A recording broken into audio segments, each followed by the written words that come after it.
D-Link 816 model dual band রাউটারটা অনেকে set up করতে পারে না, অনেকে প্রবলেম ফেস করে। তো আমি আজকে সেটা দেখাবো।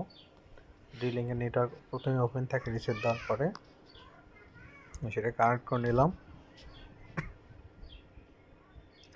নেওয়ার পরে আইপিটা দেখতে হবে, আইপিটা কত শো করতেছে। এখানে দেখা যাচ্ছে যে IPv4 0.1 192.168.0.1/1।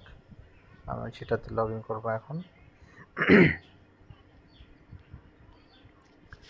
লগ ইন করার পর এখানে যে পাসওয়ার্ডটা আছে এখানে অ্যাডমিনই হবে, ADMIN অ্যাডমিন লিখে লগ ইন দিলেই ভিতরে লগ ইন হয়ে যাবে।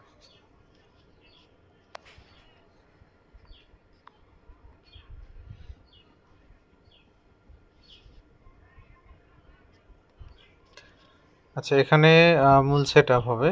আর যদি অনেকে ডাইনামিক আইপি বা সেকেন্ডারি ডাটা ইউজ করতে চায় তাহলে আইপি অ্যাড্রেস এখানে 0.1-এর পরিবর্তে 2.1 বা 3.1 দিতে হবে। তারপরে সেভ দিতে হবে, তাহলে আইপিটা চেঞ্জ হয়ে যাবে, সেকেন্ডারি রাউটার হিসেবে অনায়াসে চলবে তখন।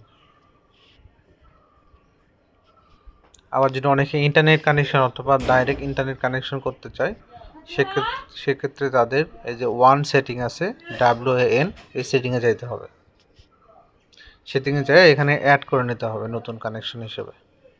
অ্যাড করলে এখানে দেখবেন আসবে ডাইনামিক আইপি, স্ট্যাটিস্টিক আইপি, হ্যাঁ, তারপরে PPPoE কানেকশন, যেটা আপনাদের আইএসপি থেকে দেবে সেটা আপনি এখানে বসাবেন, PPPoE কানেকশনটা। এটা নিচে দেখবেন যে এখানে ইউজার নেম আর পাসওয়ার্ডটা আছে, এটা এখানে দিলে সেভ করলেই অটোমেটিক নেট কানেক্ট হয়ে যাবে।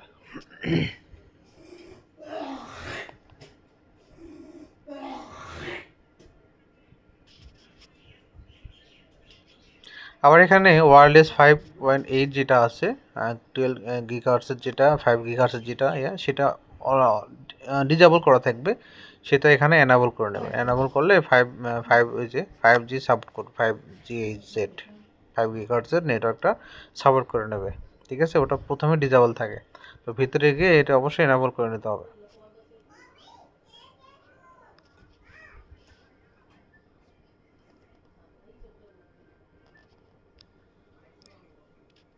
এখানে আমার তেমন কোনো নেটওয়ার্কের বোঝার সিস্টেম না। এখানে এই যে SSID এখানে চেঞ্জ করতে পারবেন। হ্যাঁ, dual band plus single band, অর্থাৎ তার মানে 5 গিগাহার্টজ আর 2 গিগাহার্টজের দুটো নেম অনায়াসে চেঞ্জ করতে পারবেন। এবং আর সিকিউরিটির ভিতর গিয়ে আপনি এখানে পাসওয়ার্ডটা, এই যে কিটা দিতে পারবেন এখানে, তাহলে সেভ হয়ে যাবে অটোমেটিক। তার মানে অবশ্যই সেভ করতে হবে। সেভ করার পরে আপনি এটা